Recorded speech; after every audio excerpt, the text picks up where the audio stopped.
Well, greetings, Series 7 test takers. This is the Series 7 guru coming to you from my studio in fabulous Las Vegas. It's Tuesday, and that means tonight is our live stream Q&A. Bring a question that you may want to go over. Good fun fellowship. Always some learning going on.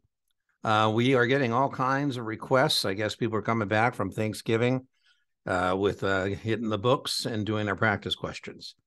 Again, the best free supplement to your paid study materials is my YouTube channel. If you don't already have a Kaplan QBank, I highly recommend it as a paid supplement with my Guru 10 discount code at checkout. You can get that for about $60. For that commercial, Kaplan allows me to give you a free look on Kaplan content. I've been getting a lot of questions from people like this one, like, do I need to worry about this? The answer is yes.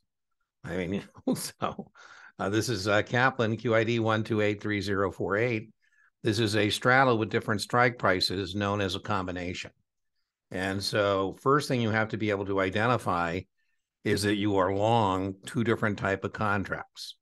Now, I would hope that at some point when you're practice drilling and rehearsing, that you're able to look at this pretty quickly and say, okay, this is a choice to buy the stock at 60, right? That's a long call, and that's a choice to buy the stock at the strike price.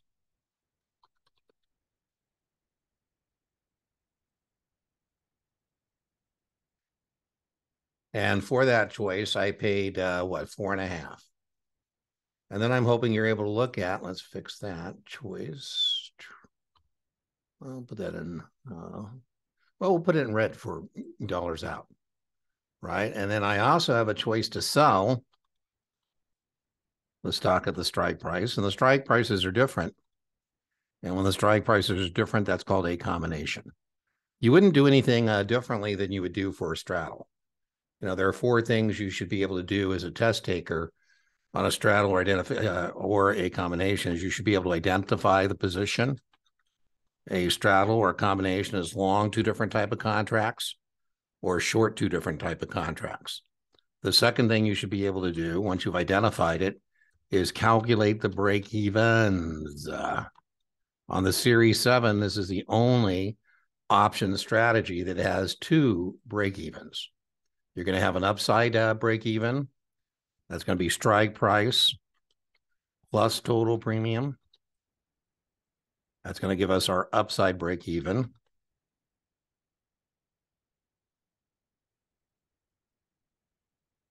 And we're also going to have our downside break-even.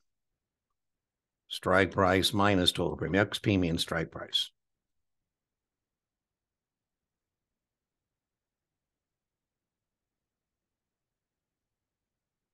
And that will give us our downside break-even. You know, the 4th thing we've got to be able to do is determine where is it profitable. Where do we need it to be in relationship to the break-evens? We have a great mnemonic for that device called SILO, and that stands for short inside, long outside. If we are short the straddle or combination, we want the market price of the stock be between the 2 break-evens. And if we're long the straddle or combination, we want it outside the break-evens. And then the 4th thing is, when do we use it? We're either buying non-directional volatility or selling it. When do you use a straddle or combination? Those are the 4 testable items that you need to know on a straddle. I have a separate lecture called Score 4 More on straddles, and I'll put it in the comment section for you to kind of check out. All right, so back to the question at hand. An investor opens the following positions: buys 1 BOB January 60, call at 4, and buys 1 BOB January 55, put at 2.5. What is the investor's max gain, max loss, and break even? Well, let's do the break even first. Let's get out our, we got our upside break even. Let's see, we're going to have 5. Let's see, 4 and 2.5 is 6.5 is the total premiums.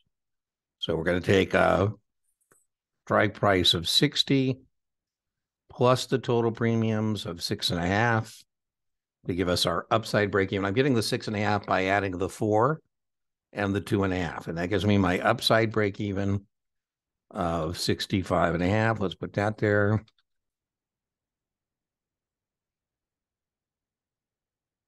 And boom. So we got our 66.5. And let's see, we're going to take our put 55 put, and we're going to subtract the net premium, which in this case is 6.5. And I'm not being facetious. I'm terrible at arithmetic. So, I'm going to use my calculator. God knows I don't want to get something wrong because I can't do arithmetic. So 55 minus 6.5 is 48.5 is our downside break even.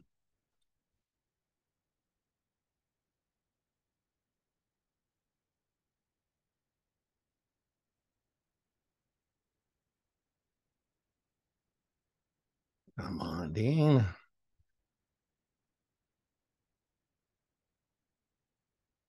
Yeah, that was me talking to myself. So, I think it's funny people don't realize that the Series 7 Guru is kind of a marketing social handle. It's not about me talking about myself in the third person. People are so ridiculous. Anyway, so I now have my break evens, and then I need to know where I want it in relationship. And so this is long. I'm buying the non-directional volatility. I'm not sure if it's going up or down, so I buy both the call and the put. And so I'm going to need the stock to be above 66.5 or below 48.5. I'm straddling those strike prices. That's why it's called a straddle. And again, they're different strike prices, so it's a combination. My max gain is unlimited because on that long call, right, the long call has unlimited gain potential. So I'm going to put that in there. So we got that. And let's see, our max loss. Anytime I spend money, the maximum loss is what I spent. So I spent 6.5 points. And that's for, times 100, right? That's called the multiplier. And so my maximum loss is going to be $650. Okay, so we have identified this as a straddle with different strike prices, a combination. We have calculated the break evens, upside and downside, strike price plus total premium, upside break even, strike price minus total premium, downside break even. We've determined it's a long position, so volatility is our friend, movement is our friend. We want to move. We got to cover our 6.5 points out of pocket, either up or down. So we need some volatility. We use it because, again, we're expecting volatility, but direction's uncertain. Okay, so let's see if we have a choice that matches up what we've said here. So, come on.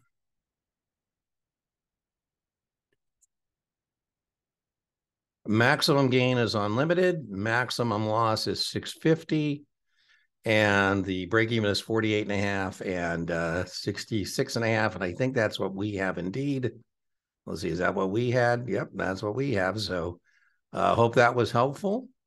And I will put this I've been contemplating, because the YouTube channel is kind of difficult. If you're watching this on the YouTube channel, let me know if you find this helpful or not, because I've been putting all these explication requests on the Reddit rather than putting them on the channel. But I put one on the channel. People like it. So this will be, if you're watching this on YouTube, let me know if you find it productive, or would you rather me keep these little explications either on the Reddit or the Facebook page. I don't want to have 1,000 videos. These are easy to put in there because I can put them in the options playlist, and they don't meander all over the channel. So I'm whining, but it's a lot of work to try and keep things organized on that channel. Anyways, remember, inch by inch, your Series 7 is a cinch. Yard by yard, your Series 7 is hard. Send me any requests you have. I will help you with any question. Doesn't have to be a Kaplan question. Can be from any vendor. Bye-bye.